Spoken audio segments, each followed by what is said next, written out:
Buenos días, soy la doctora Yoquena Zúñiga Villanueva, médico otorrinolaringólogo, egresado del Hospital Juárez de México. Actualmente radico en Acapulco y mi práctica la realizo en el IMSS y en consultorio privado. Este día nos toca hablar sobre otitis externa y pues vamos a empezar.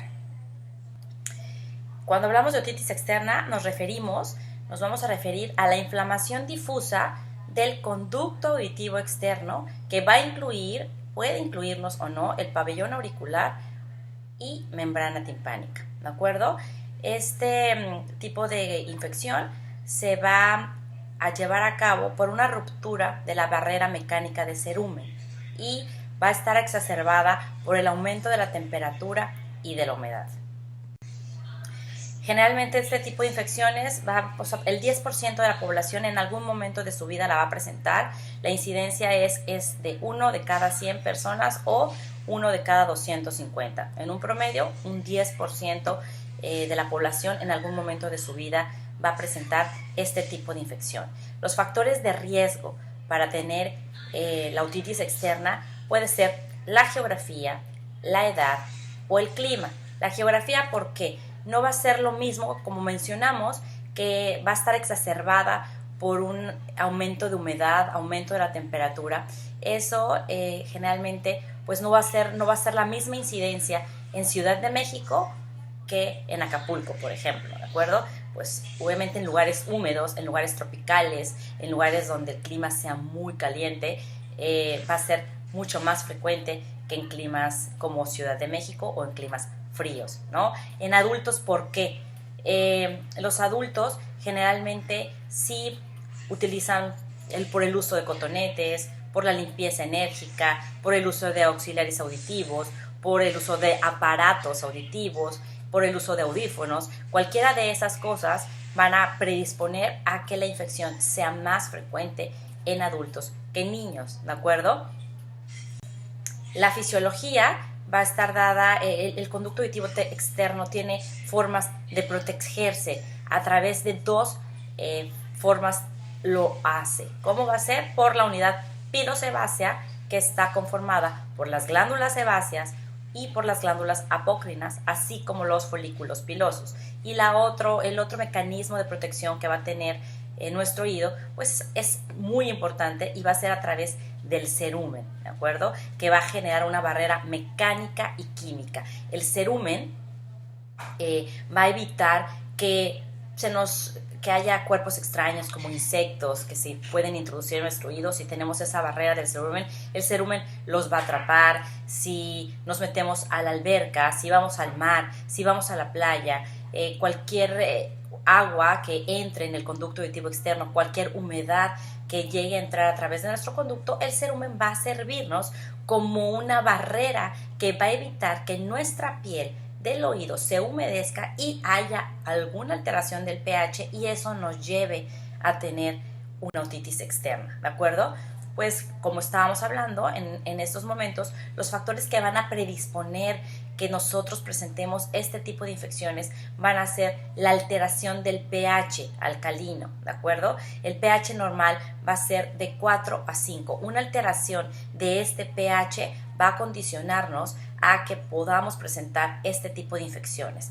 La otra de las causas, y es muy común, la autolimpieza, el uso de cotonetes, el uso de pasadores, el uso incluso de las tapas de las plumas, llaves, dedo, cualquier cosa que introduzcamos al oído para limpiarlo va a condicionar y va a ser un factor predisponente para que presentemos esta infección, ¿de acuerdo? También otro de los factores que influyen es el uso de aparatos auditivos. Tenemos pacientes que utilizan aparatos auditivos por un problema de hipoacusia, ¿no? Entonces, el uso de estos aparatos lo utilizan generalmente el paciente entre 8 y 12 horas al día. Esto va a generar que haya una obstrucción en la ventilación del conducto auditivo externo y al haber esta obstrucción se va a generar humedad dentro del mismo y esto va a predisponer a que podamos tener esta infección. Entonces, acumula humedad. También los adolescentes o muchos adultos utilizan audífonos y esto va a condicionar a que exista un exceso de humedad en el oído, que haya una obstrucción en la ventilación y que podamos presentar este tipo de infecciones. El trauma local nos referimos a una limpieza enérgica, o sea, si solamente utilizando cotonetes o algún otro instrumento para limpiarnos el oído es un factor predisponente, ahora si lo hacemos de manera enérgica, pues mucho peor. ¿Cuáles son los agentes que van a participar para tener este tipo de infecciones? Cuando tenemos la otitis externa, solamente podemos pensar en dos tipos de agentes. Puede ser generado por una bacteria o puede ser generado por un hongo, ¿de acuerdo? El 98% de este tipo de infecciones se van a dar por bacterias. ¿Qué bacterias son las principales que vamos a encontrar en una otitis externa? Pues va a ser la Pseudomonas aeruginosa o el Staphylococcus aureus. Estos son los dos más comunes que vamos a tener en este tipo de infecciones, y incluso algunas veces puede ser polimicrobiana, que podemos tener otros gram negativos. Y las micóticas, pues ellas nada más van a ocupar el 2% de la incidencia en este tipo de infecciones, y generalmente son raras, ¿de acuerdo? Podemos presentarlas de manera crónica, como por ejemplo posterior a un tratamiento tópico por antimicrobianos o sistémico, o por pacientes inmunosuprimidos, pacientes diabéticos, embarazadas, con VIH. Esa es otra de las causas en las que las infecciones por hongo se podrían presentar. La más común es cuando fueron ya tratados por antibiótico tópico sistémico, ¿ok?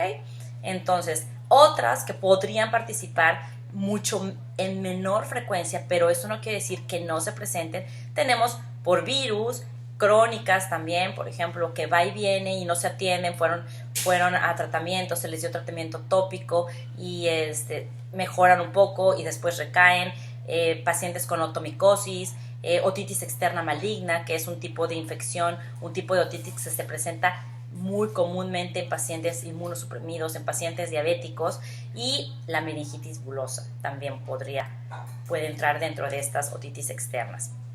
Los síntomas. ¿Cuáles son los síntomas característicos que su paciente va a presentar? Que ustedes se van a empezar, desde que llega el paciente, ustedes se van a empezar a orientar que podría tratarse de una otitis externa. El primer y el más importante, y en mi experiencia con el que más inmediatamente identifico que podría tratarse de una otitis externa, es la otalgia, ¿de acuerdo? Un paciente llega refiriendo una otalgia importantísima, incluso llega con facies características de dolor, tocándose el oído afectado, refiriendo muchísimo dolor. Ese sería su principal síntoma, la otalgia, ¿de acuerdo? Esa otalgia puede estar acompañada de otorrea. El paciente puede decir, al interrogatorio ustedes le preguntan y no, doctor, es que no aguanto el dolor de oído, y obviamente tendrían que preguntar, ¿y tienes líquido? ¿Te sale líquido de tu oído o no te sale? Sí tengo otorrea. No escucha el paciente también, el paciente llega con hipoacusia, con plenitud aural. ¿Por qué? Porque al disminuir el calibre de la piel del oído, porque ya sabemos que se trata de una inflamación difusa de la piel del conducto auditivo externo, se disminuye el calibre de y al disminuir, pues el paciente empieza con hipoacusia y plenitud aural.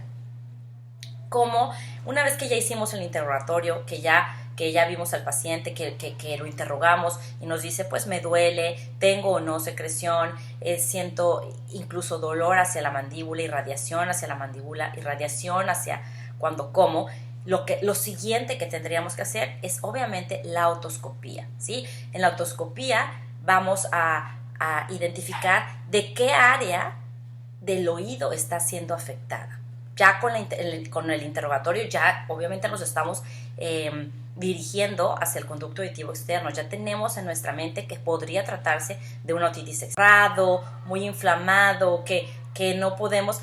Le tendremos, obviamente, el tratamiento de este tipo de infección es tópico, es a través de gotas óticas, pero si encuentras un conducto así y tú le dejas las gotas, obviamente las gotas no le van a entrar, las gotas no van a alcanzar a entrar y todas se van a salir, y el problema va a seguir avanzando y la otalgia va a continuar y el paciente no se va a sentir bien. Entonces, en este tipo de casos como estos, si les llegan a presentar casos de este tipo, yo les sugiero el uso de una mechita o un Pop Auto Ewick, que son como algodoncitos que podemos colocar dentro del oído, un algodón del tamaño de 1 centímetro de largo, y lo vamos a impregnar con cualquiera de este tipo de medicamentos, ya sea con Sinalar ótico o con Oresil NF. Personalmente yo ocupo muchísimo, el medicamento que yo más ocupo en mi práctica privada es el Oresil NF. Me gustan mucho los resultados, me gusta mucho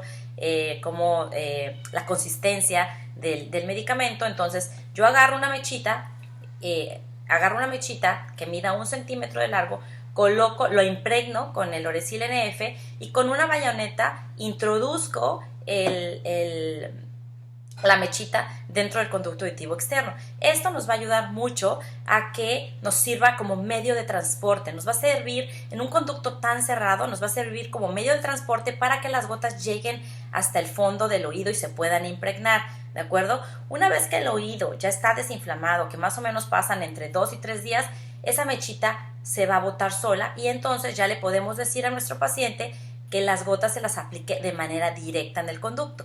Mientras esté la mechita, se puede aplicar las gotas a través de la mechita cada 8 horas. ¿Cuál es la dosis de este tipo de medicamentos? 5 gotas cada 8 horas en el conducto auditivo externo afectado por 7 días, ¿de acuerdo? Entonces pueden ocupar tanto el Sinalar como el Oresil. 5 gotitas cada 8 horas en conducto auditivo externo afectado por 7 días, ¿ok?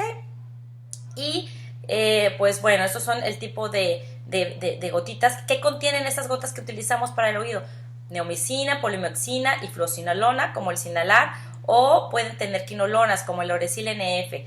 Y generalmente lo acompañamos con analgésicos por unos 2 o 3 días en lo que nuestras gotas hacen efecto, ¿de acuerdo? Yo muchas veces a mis pacientes los medicamentos que suelo utilizar pues generalmente es ketorolaco cada 8 horas por 2 o 3 días, y el paciente en 2 o 3 días tiene una remisión de los síntomas de más del 80%.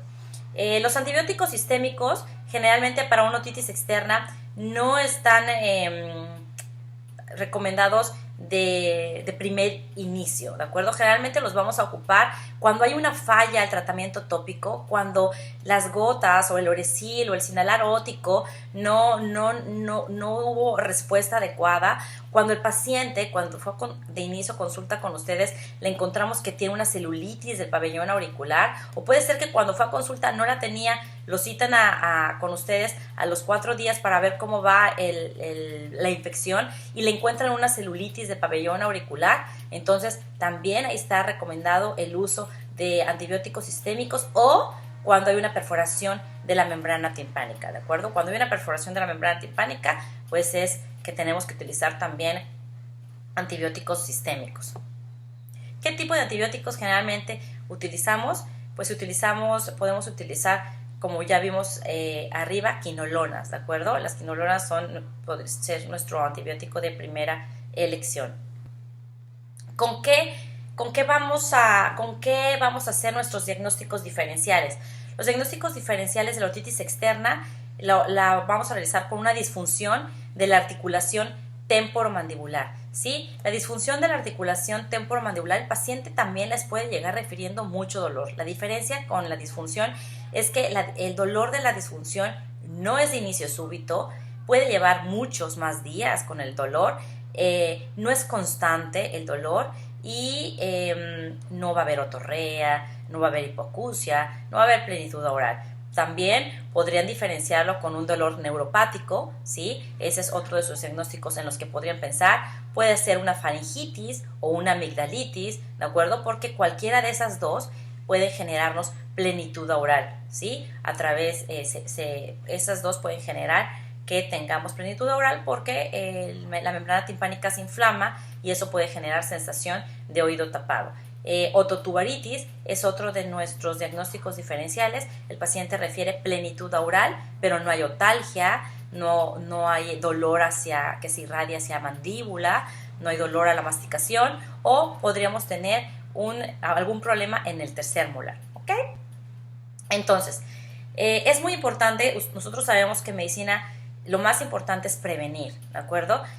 Yo siempre le digo a los pacientes, mire, si usted deja de utilizar cotonetes o evita manipularse el oído, no le va a pasar este tipo de problemas. Ay, doctor, es que está horrible, me duele muchísimo, ya no quiero volver a pasar, ¿cómo le hago? No limpiarnos el oído. Es lo primero que le debemos decir a nuestro paciente. Evite cualquier cosa de manipular el oído. No hay que manipular el oído, no hay que meternos nada del oído. El oído no se limpia.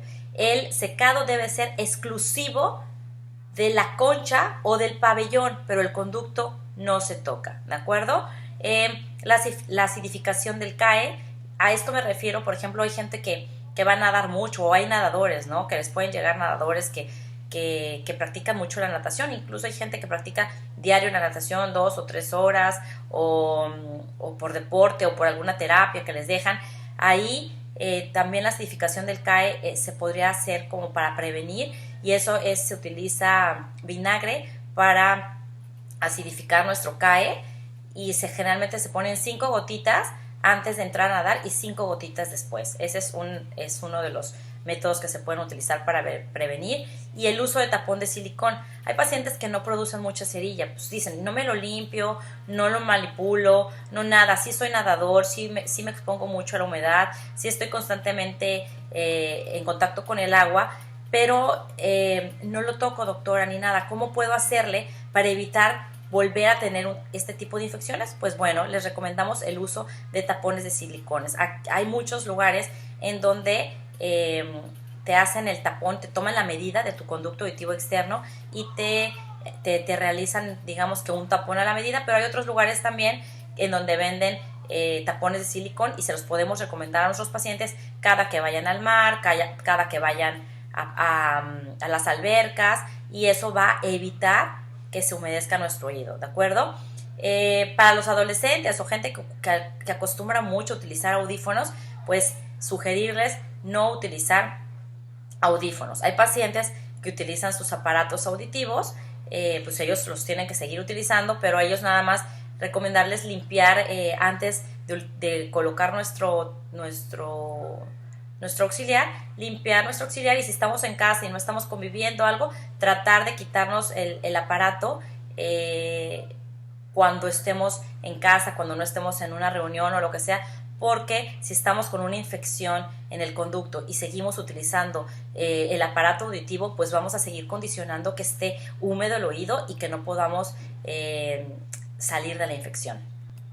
Entonces les voy a presentar un caso clínico para que practiquemos un poquito y repasemos un poquito lo que hemos platicado a lo largo de esta charla, ¿de acuerdo? Se trata de paciente masculino de 35 años de edad, acapulqueño, como no, nadador, con antecedentes de realizar limpieza diaria con cotonetes. Acude por presentar otalgia, hipoacusia, plenitud óptica, dolor mandibular e hipersensibilidad del trago y pabellón auricular unilateral derecha de 2 días de evolución. Ok, entonces tenemos ahí, llega tu paciente y tú ya empiezas a hacer pues ya el diagnóstico, empiezas a pensar qué puede tener ese paciente. Pues vive en Acapulco, en un lugar húmedo, ¿de acuerdo? Recordemos que la geografía es uno de los puntos importantes para considerar y pensar en una otitis externa. Es adulto de 35 años de edad, la geografía que vive en Acapulco, es nadador, ¿de acuerdo? Y utiliza cotonetes diario para limpiar el conducto. Entonces, ahí ya nos estamos orientando, y luego vamos con los síntomas. Tiene otalgia, tiene hipoacusia, siente el oído tapado, mucho dolor a nivel mandibular y con la hipersensibilidad del trago. ¿Qué es? Como dice, un chistecito para que nos riamos un poquito. Pues nos estamos refiriendo a una otitis externa. ¿Cuál sería la conducta subsecuente? ¿Qué le harían a este paciente? Ya sabemos, ya hicimos la otoscopía, y pues vamos a hacerle la otoscopía a nuestro paciente, ¿de acuerdo? Si les está diciendo que tiene otalgia, plenitud oral, mucho dolor, ¿cuál es la conducta a seguir? Una otoscopía, ¿ok? Se le realiza la otoscopía, le están haciendo la otoscopía a su paciente y encuentran que el paciente tiene eritema y disminución del calibre del conducto auditivo externo no logran observar la membrana timpánica. ¿Cuál va a ser la conducta más adecuada? ¿Qué harían ustedes ante un paciente así? Lo envían a un otorrino, le realizan un lavado óptico, le inician tratamiento antibiótico o le van a dar un tratamiento con antiinflamatorios no esteroide y revalorar en 2 días. Pues bueno, la conducta ideal en este caso, pero como ustedes ya van a estar súper listos, la conducta ideal en este caso pues es enviar al otorrino, pero como ustedes ya va a quedar súper clara esta clase, ustedes ¿cómo lo van a tratar? Pues cuidados de oído seco, gotitas de Sinalar óptico u Oresil NF, 5 gotas cada 8 horas en el oído afectado y sus analgésicos por 24 a 72 horas, ¿de acuerdo? Ok, ante los datos ya comentados, ¿cuál va a ser su sospecha diagnóstica? Pues obviamente estamos hablando, todos ya sabemos que estamos hablando 100% de una otitis externa. No va a ser una faringitis, no es una amigdalitis, no es una ototubaritis. Estamos hablando de una otitis externa, ¿de acuerdo? El factor predisponente con mayor relevancia en este caso, ¿cuál va a ser?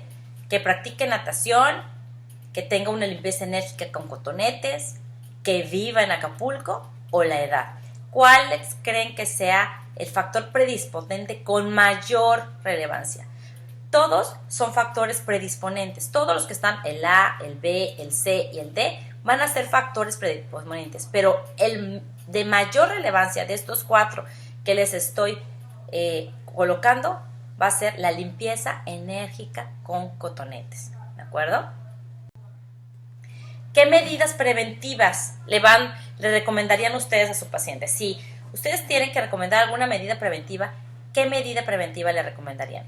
Pues primero, no realizar limpieza del conducto auditivo con cotonetes o emplear tapones de silicón o utilizar 4 gotitas de vinagre blanco antes y después de nadar o secar conducto auditivo externo con secadora de pelo o todas las anteriores.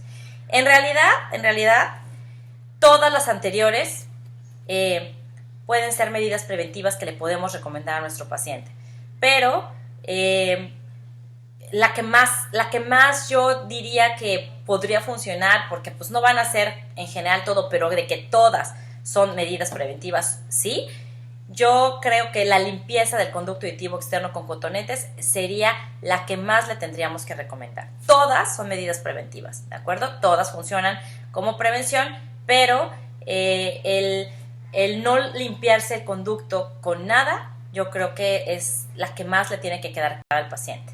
Y bueno, pues el tratamiento lo recordamos otra vez, que ya lo vimos. Entonces, cuidados de oído seco, evitar limpieza atraumática, si tiene, utilizar nuestro antibiótico tópico como el Oresil o el Sinalar óptico, y pues nuestros analgésicos por 48 a 72 horas, y los sistémicos, recordemos que es cuando hay falla el tratamiento tópico, cuando el paciente llega con una celulitis del pabellón auricular o cuando hay una perforación de la membrana timpánica.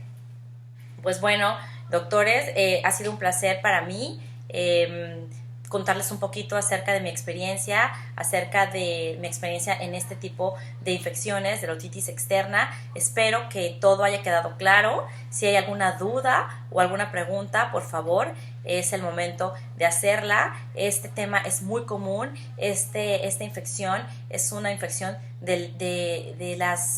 por lo menos aquí en Acapulco, pues por lo que ya platicamos antes, yo lo veo muy muy seguido aquí en Acapulco, y si tienen alguna duda o alguna pregunta, favor de hacérmela saber. Ha sido un placer poder participar con ustedes. Gracias por estar con nosotros y por la confianza de tomar este curso, y estoy a sus órdenes. Muchas gracias.